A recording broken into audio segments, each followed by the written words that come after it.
Bugünkü dərsimiz olur yarım keçiricilərdə elektrik cəryanı, düzdür? Ümumiyyətlə yarım keçirici nədir? Birinci onu öyrənək. Yarım keçirici adından məlumdur, yarım keçirici. Yəni bunun keçiriciliyi xarici təsirdən asılıdır. Yarım keçiricinin elektrik keçiriciliyinin xarici təsir deyəndə də məsələn temperatur ola bilər, işıqlanma ola bilər, nə bilim, xarici elektrik sahəsi və s. ondan asılıdır. Əgər yarım keçiriciyə aşağı temperaturlarda baxsaq, uşaqlar tutalım ki, temperatur azdır. Onda yarım keçiricilər özünü dielektriklər kimi aparır. Yəni, başqa sözlə cəryan keçirmir. Yox, əgər yüksək temperaturlardan danışsaq, temperatur artsa, onda yarım keçiricilər özünü metallar kimi aparır. Yəni, cəryanı çox güclü bir şəkildə keçirdirlər. İndi burada necə bir məsələmiz meydana gəlir? Əsasən yarım keçiricilərə Mendeleyev cədvəlinin orta qrup elementləri var. Germanium, silisium, nə bilim, tellur, qalay. Bax, bunlar misal göstərmək olar ki, ən çox da germaniumdan silisiumdur ki, onlar yarım keçiricilərə aiddirlər. Və bu yarım keçiricilər də qeyri-üzvü birləşmələri də misal göstərə bilərik. Qeyri-üzvü birləşmələrin də demək olar ki, çoxu yarım keçiricidir. İndi yarım keçiricilərdə cəryan bəs necə keçir uşaqlar? Gəlin birinci bunu öyrənək ki, yarım keçiricidə biz cəryanı necə alırıq? Uşaqlar, baxın, normal şəraitdə yenə deyək də yarım keçiricilərdə, yəni temperatur normal olsa, burada heç bir proses baş vermir. Məsələn, tutalım ki, germaniumdan danışaq. Germanium bildik ki, 4-cü qrup elementidir. Yəni, valent elektronlarının sayı 4 dənədir, düzdür?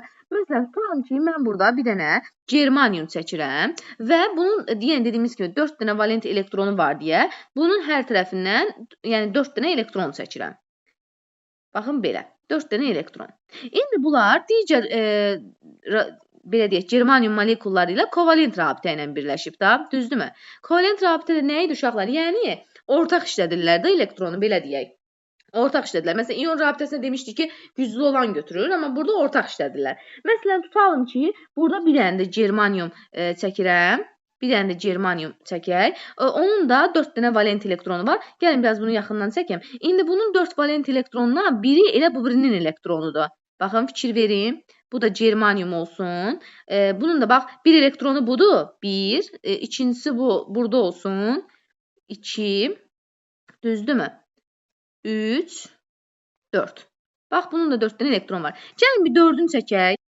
4-ünü çəkdik. Bu ikinci germanium molekulu olsun. Bu üçüncü olsun. Baxın, fikir verirsinizmi? Bu da 4-cü olsun. İndi gəlin fikir verək. Baxın, bu germanium molekulunda olan bu elektron həm buna aiddir, həm buna aiddir. Məsələn, sonra bu elektron həm buna aiddir, həm buna aiddir. Düzdür? Yəni, ortaq işlədirlər də, belə deyək. Ya da bu elektron həm buna aiddir, həm buna aiddir. Ortaq işlədirlər. 4 elektronla ortaq işlədirlər. İndi bu oldu mənim yarım keçiricim, düzdür? Burada nə baş verir uşaqlar? Gəlin ona baxaq. Baxın, mən bunu qızdırdıqda temperaturunu artırıram. Bax, yazıram. Birincisi temperaturu artır. Gəlin burada yazaq. Temperatur.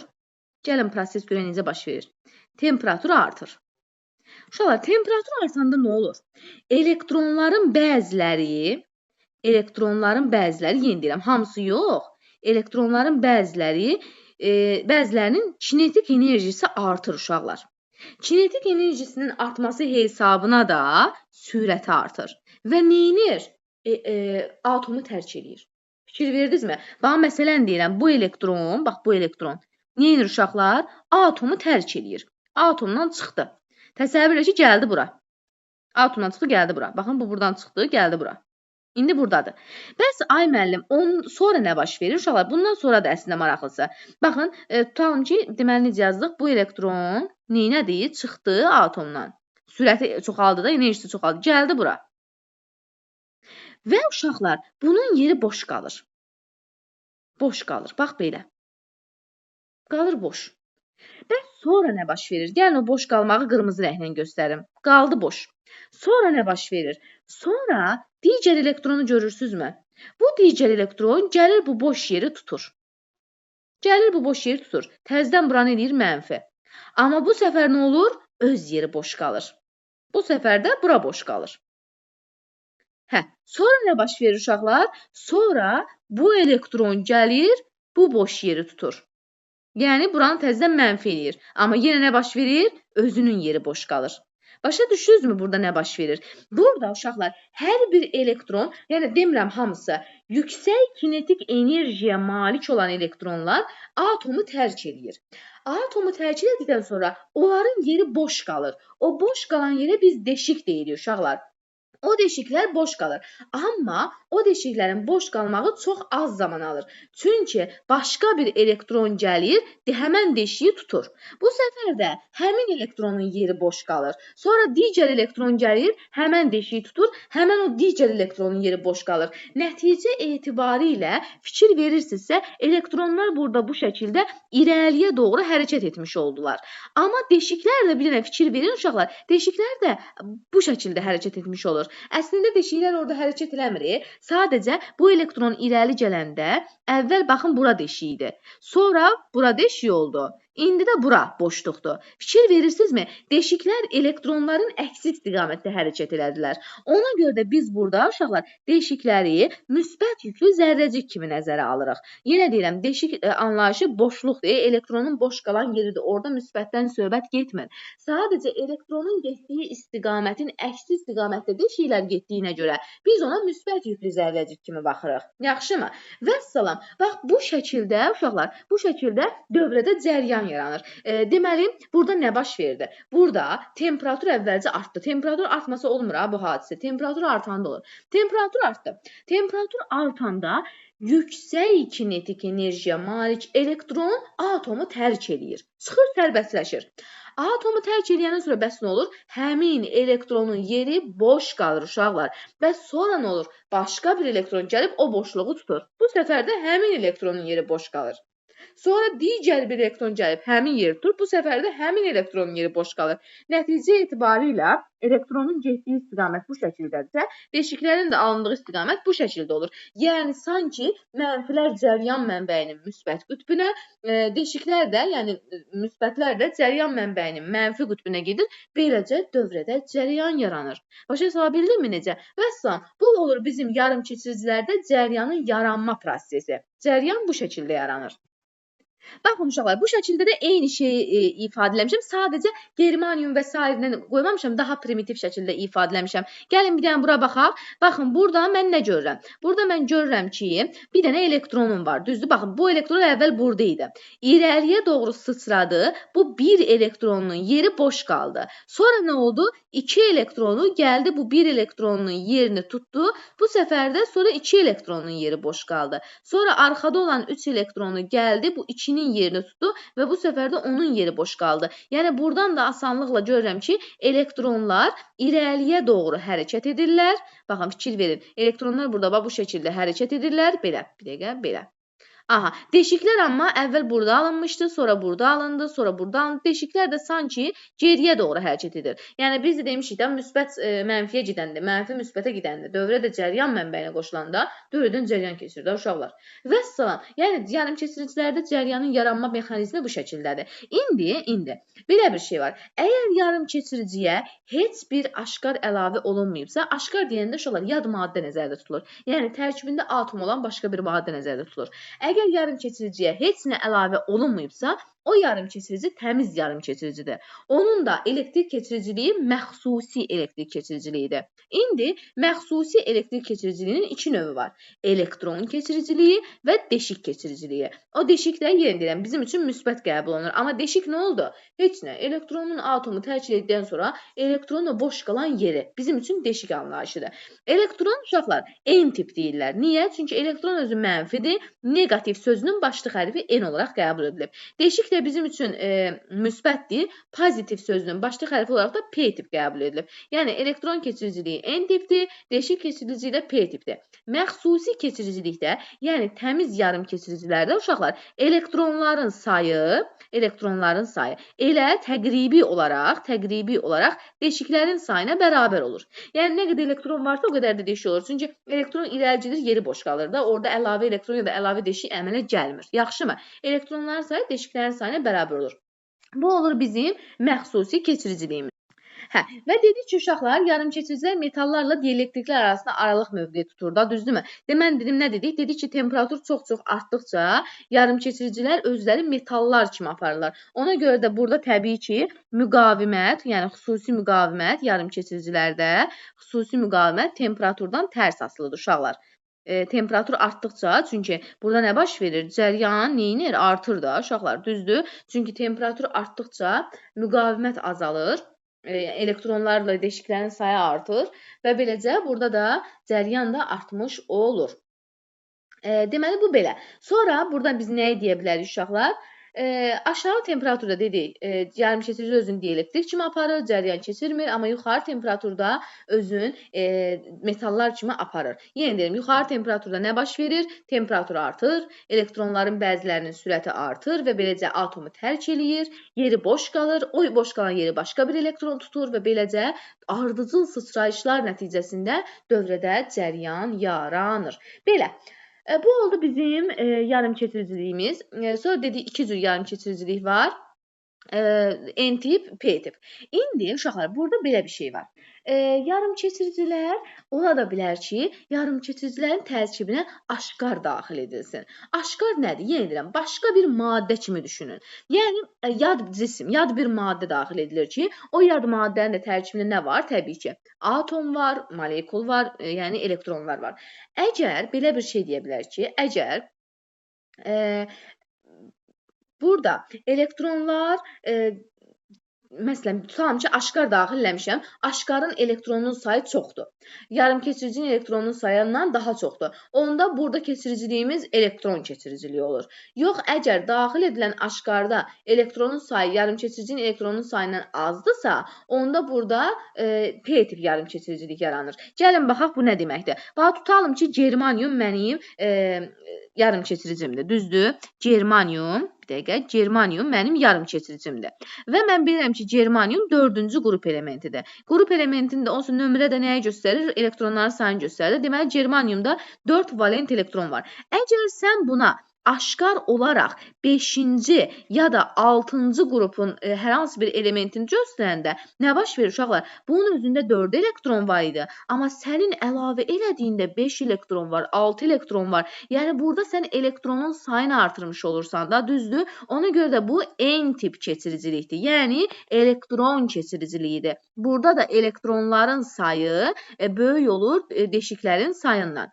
Yox, əgər sən germanium, yenə deyirəm, germaniumdan söhbət eləsək, germanium 4-cü qrup elementidir. Sən gətirib ona 2-ci qrup ya da 3-cü qrupdan bir aşqar daxil etsən, yəni 2 elektron ya da 3 elektron daxil eləmiş olursan da, amma bunun özündə 4 elektron var, uşaqlar. Onda burada deşiklərin sayı çox olacaq. Bu da P-tip keçiriciliyi hesab olunur. Yəni, burada da deşiklərin sayı elektronların sayından böyük olur. Yaxşımı?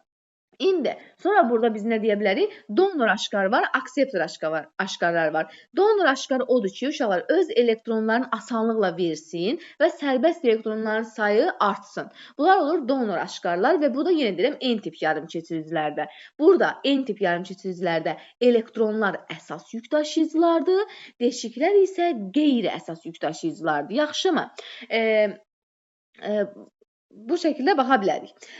Amma akseptor aşqar deyəndə onlarda deşik keçiriciliyi olur və elektron keçiriciliyinə nisbətən deşiklər daha çox üstünlük təşkil edir. Bu da P-tip yarımkeçiricilikdir. Bax, bu dediyimiz. Deməli, bu olur donor aşqar. Bax, bu donor aşqar olur. Yəni, özündə kim verib də daha çox. Çünki bu 4-də, amma bu 5 ilə gəlib buna. Bu olur donor aşqar, amma bu olur akseptor aşqar. Yəni, özündə 2-də, amma bunda 4-də bundan alacaq da. Bu da olur akseptor aşqar. Bunları yazımızda saxlayaq.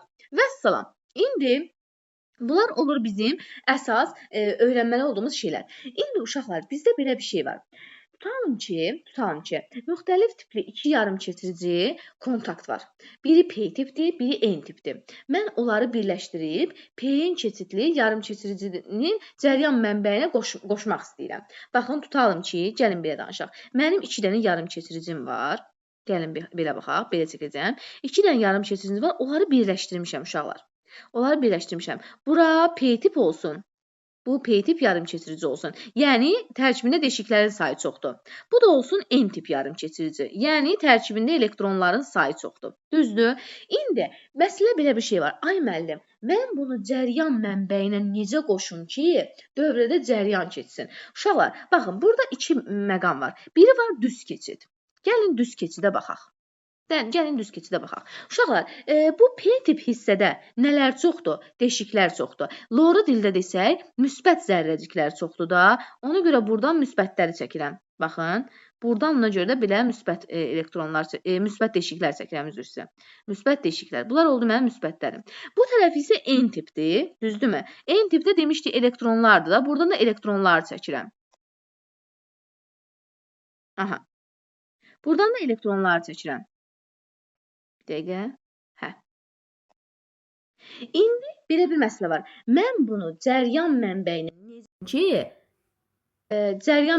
necə qoşum ki, buradan cəryan keçsin. Uşaqlar, bunun üçün bax belə eləməliyik. Amma niyəsində deyəcəm olsa, cəryan mənbəyin elə qoşmalıyam ki, uşaqlar, bu P tip var, müsbət olan yer. Ora cəryan mənbəyinin müsbət qütbünə birləşsin.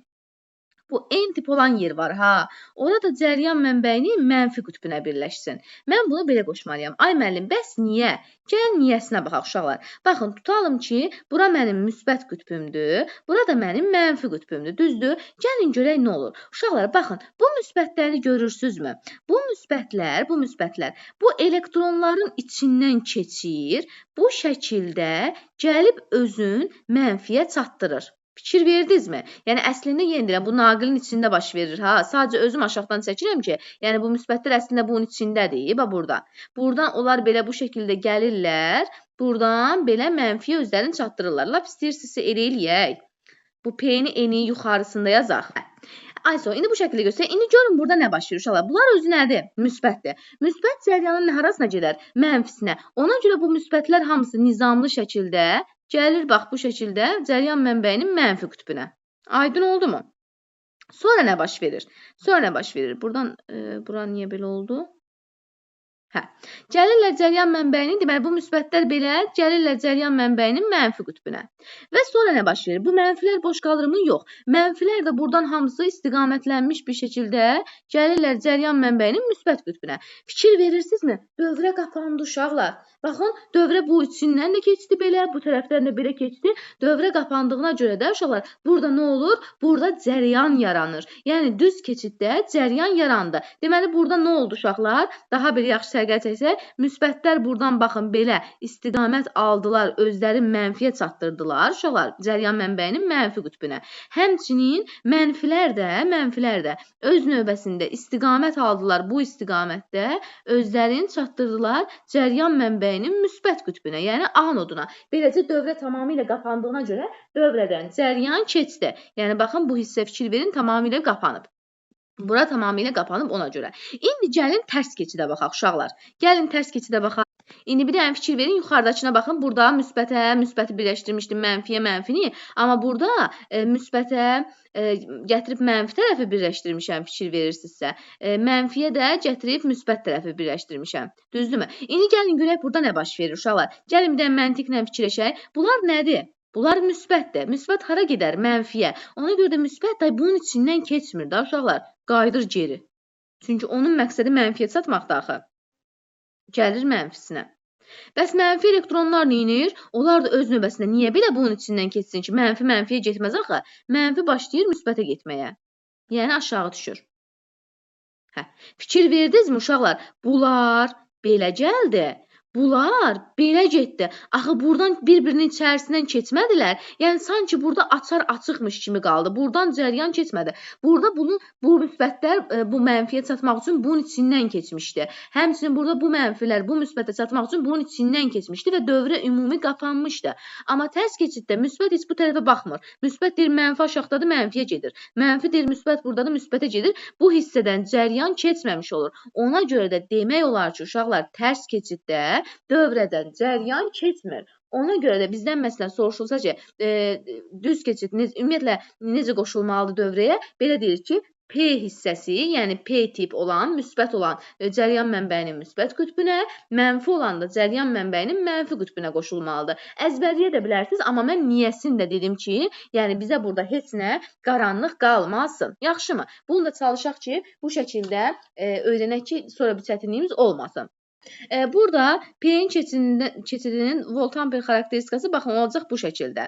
Burada elə bil I-nin volt-amper xarakteristikası birlikdə nə deməkdir? Cəryan şiddətinin gərginliyindən asılılıq qrafiki. I-nin U-dan asılılıq qrafiki. Parabolik olur, uşaqlar, kvadratik olur. Yəni, bax bu şəkildə. Bu olur bunun düz keçid hissəsi.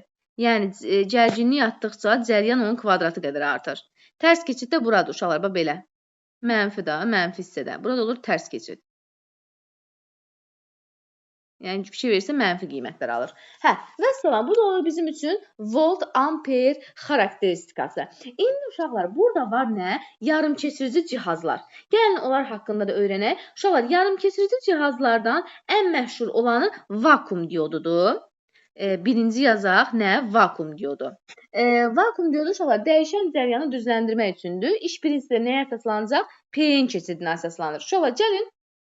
Vakuum diodunun sxematik şəklinə baxaq. Baxın, vakuum diodu bax bu şəkildə olur. Bir hissəsi belə üçbucaq olur. Baxın belə.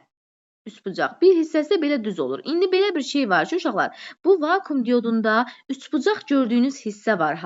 Üçbucaq gördüyünüz hissə deməli P hissəsidir. Düz xətt kimi də, yəni bu tərəfdə gördüyünüz hissə burada N hissəsidir. İndi deməli bu cəryan mənbəyinə necə qoşulmalıdır? Bu cəryan mənbəyinə uşaqlar baxın bu şəkildə qoşulmalıdır ki, P tipə, yəni üçbucaq olan tərəfə müsbət tərəf qoşulmalıdır. N tipə, yəni mənfi olan tərəfə də cəryan mənbəyinin mənfi qütbü qoşulmalıdır ki, bu cəryan keçirsin. Yaxşımı? Bunu tərs qoşsam, bu cəryan keçirtməyəcək. Yəni, müsbətdən başlayan cəryan gəlirsə, bax belə, müsbətdən gəlir cəryan birinci üçbucağı görməlidir, sonra mənfiyə gedib çıxmalıdır. Yox, əgər məsələn deyirəm, cəryan belə gəlsə, birinci qapını görsə, buna həmişə demiş, elə birinci bu qapıdır. Birinci qapını görsə, buradan keçə bilməyəcək. Diod cəryanı buraxmayacaq. Yəni, burada bir tərəfli keçiricilikdir və burada məsələn lampa varsa da o lampa yanmayacaq. Deməli, mütləq nə olmalıdır? Cəryan başlayana birinci üçbucaq hissəni görməlidir. Çünki müsbətdən başlayan cəryan birinci P-yə gedib çatmalıdır. P müsbətə bağlandığına görə. Sonra bu hissə gəlməlidir. Yaxşımı? Yəni, vakuum diodunda əsas bundan ibarətdir məsələmiz. Sonra ikinci var, uşaqlar, tranzistor. Tranzistor. Gəlin yazaq. Tranzistorda uşaqlar əsas 3 hissə olur. Birincisi olur burada emittir hissəsi, baza hissəsi və kollektor hissəsi. Deməli, emittir. İkinci baza və üçüncü kollektor. Və bunların hər birinin özünün cəryanı var. İndi burada həmişə yadınızda saxlayın ki, emitterdəki cəryan, baxın, emitterdəki cəryan bazadakı cəryanla kollektordakı cəryanın cəminə bərabər olur həmişə. İndi bunun sxematik şəklini də çəksək, uşaqlar, burada iki cür ola bilər. Baxın, biri, hər ikisini çəkəcəm indi burada. Birində, bax, belə olur. Elə bilin ki, burada həmişə emitterdən cəryan gəlir. Emitterdən gələn cəryan keçir. Baxın, burada belə olur. Bu belə, bu da belə. Bu birincisi olsun, bu da olsun emitter tərəfi. Həmçinin digərini də burada çəksək. İndi bunlar bir-birinə oxşar dərsində, amma fərqləri var, fərqlərini deyəcəm. İndi burada uşaqlar, deməli, bura olur kollektor. Bura olur emittir. Bu ortada olur təbii ki, baza hissəsi. İndi burada belə ola bilər, emitterdən cəryan belə keçsin. Bir də ola bilər ki, bax, belə keçsin. Yəni, yenə də bura kollektordur, bura emittirdir, bura bazadır da. Bu şəkildə. Əgər uşaqlar emitterdən belə aşağı istiqamətdə daxil olursa, mən buna PNP keçidi deyirəm. Yox, yuxarı istiqamətdə daxil olursa, ona NPN deyirəm. Yaxşımı? Bunu sadəcə yadınızda saxlamağınız kifayətdir. Bunu bəs cəryan mənbəyinə necə qoşmalıyam? Şolar, cəryan mənbəyini elə qoşmalısınız ki, bax, cəryan belə gəlib bu oxla bir gedə bilsin. Yaxşımı? Yəni, buranı müsbət qoymalısan ki, bu müsbətdən gəlib ox belə, bu şəkildə buradan belə davam edə bilsin. Ya da, məsələn, digərində də həmçinin ox necədir? Deməli, buradan müsbəti qoymalıyam ki, bu müsbət gəlib buradan belə oxu davam elətdirsin da. Yaxşımı? Bu şəkildə də tranzistorun məsələlərinə baxa bilərik. Sonra, burada yarımkeçirici cihazlarımızdan termistor var. Uşaqlar, gəlin ondan da danışaq. Üçüncüsündən deyəcəm, daha doğrusu termorezistor deyək, gəlin. Termorezistor. Bunlar haqqında qısa məlumat bilsək kifayətdir. Uşaqlar, termorezistor temperaturu ölçür, belə deyək. İş prinsipi yarımkeçiricilərinin müqavimətinin temperaturdan asılılığına əsaslanır, belə deyək. Və uzaq məsafədə temperaturu ölçmək, yanğına qarşı siqnalizasiyada da termorezistordan istifadə edilir. Sonra dördüncüsü, termorezistorda da uşaqlar, yenə deyirəm, temperaturla müqavimət tərs asılı olacaq. Yəni, müqavimət temperaturdan tərs asılıdır. Yaxşımı? Temperaturu artanda termorezistorun müqaviməti azalır. Temperatur azalanda artır. Yəni, adi rezistordan fərqli olaraq. Sonra, dördüncü var fotorezistor. Uşaqlar, dördüncü ola bilər fotorezistor. Böyük hərflə yazaq. Fotorezistor. Fotorezistorda da uşaqlar zəif işıq siqnalını qeyd edir. Və onun da iş prinsipi işığın yarımkeçiricilərin müqavimətinin dəyişməsinə əsaslanır, işıq keçiriciliyinin. Yəni, burada da foto adından məlumdur onsuz da, yəni işıqla əlaqəli olduğu. Bir də foto element də görə bilərsiniz, eşidə bilərsiniz işıqla əlaqəli. O da yarımkeçirici cihazdır. Foto element. Foto elementi uşaqlar yenə işıq enerjisini elektrik enerjisinə çevirən qurğudur. Yəni, günəşdən gələn işıq enerjisi, məsələn, elektrik enerjisinə çevirən qurğular da günəş foto elementləri hesab olunur. Yaxşımı? Yəni, bunlar da sadəcə məlumat kimi yadımızda saxlaya bilərik ki, normal şəraitdə yarımkeçirici temperatur aşağı olanda cəryan keçirmir. Amma sən temperaturu artırdıqca elektronların sürəti artır, atomu tərk eləyir, yeri boş qalır, o boş qalan yerdə deşik deyirəm. Vəssalam. Deməli, burada elektronlar hər dəfə deşikləri tutduqca irəli doğru hərəkət edir, deşiklər də get-gedə arxada alınır, yəni elektronun əksinə hərəkət eləmiş kimi çıxır. Ona görə də burada cəryanı yaradan yük daşıyıcılar, elektronlar, mənfi elektronlar və müsbət deşiklərdir. Yaxşımı? Vəssalam. Və daha sonra burada nə deyə bilərəm? Yarımkeçiricilərdə keçiricilik iki cür olur. Əgər içərisinə heç bir maddə əlavə eləməmişəmsə, təmiz yarımkeçiricidir. Yox, əgər maddə əlavə eləmişəmsə, aşkarlıdır. Əgər aşkarın valent elektronu çox olsa, elektron keçiriciliyi var. Valent elektronu yarımkeçiricinin elektronundan az olsa, onda deşik keçiriciliyi var. Vəssalam, yəni bu şəkildə uşaqlar. Burada sizə deyə biləcəyim başqa qaranlıq bir şey yoxdur.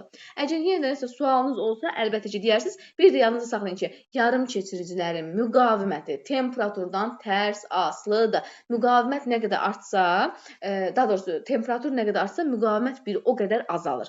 Çünki temperatur artdıqca atomu tərk edən elektron sayı artır. Elektron sayı artırsa, deşik sayı da artır. Beləcə yük daşıyıcının sayı artdığına görə də cəryan artır. Yaxşımı? Yəni müqavimət də azalmış olur da. Cəryan artanda müqavimət azalır axı. Vəssalam. Bu şəkildə məntiqi şəkildə də yanaşa bilərsiniz. İndi